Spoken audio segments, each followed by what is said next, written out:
রাক্ষস। শাকিব খানের তুফান 2 দশকের ইতিহাসে বাংলা চলচ্চিত্রের মধ্যে সর্বোচ্চ শোর রেকর্ড করেছে। প্রেক্ষাগৃহ মানেই তুফান।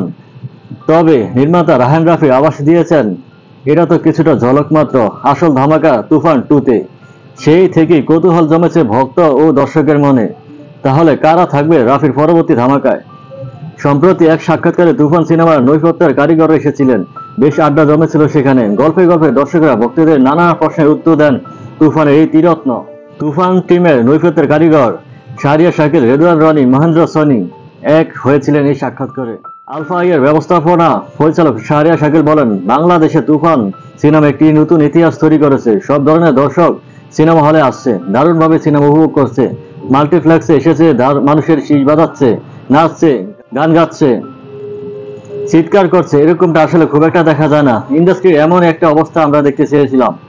সরকির প্রধান নির্বাহী কর্মকর্তা চলচ্চিত্র নির্মাতা রেদওয়ান রনি বলেন, আমরা সুরঙ্গের সাফল্য নিয়ে একদিন আড্ডা দিচ্ছিলাম শাকিল ভাইয়ের অফিসে। ওই দিন আমরা চিন্তা করেছিলাম আরো বড় স্কেলে কিভাবে সিনেমা বানানো যায়। তখন রাফি তার নতুন গল্প নিয়ে ভাবা শুরু করেছে। তখন হঠাৎ করে আমাদের মাথায় এলো শাকিব ভাইয়ের কথা। আবার ভাবনা এলো শাকিব ভাইয়ের সঙ্গে রাফির একটি দ্বন্দ্বের আলোচনা বিষয়টিও। শাকিল ভাই তখন বললেন, তাহলে শাকিব খানের সাথে যোগাযোগ করলে কেমন হয়? রেদওয়ান রনি আরো জানান, সেই প্রেক্ষিতে শাকিব খানের সঙ্গে যোগাযোগ করে তাকে একদিন ডাকা হলো। ডিরেক্টরের নাম শুনে অবাক হলেও ভালো কাজের জন্য তিনি পিছপা হননি।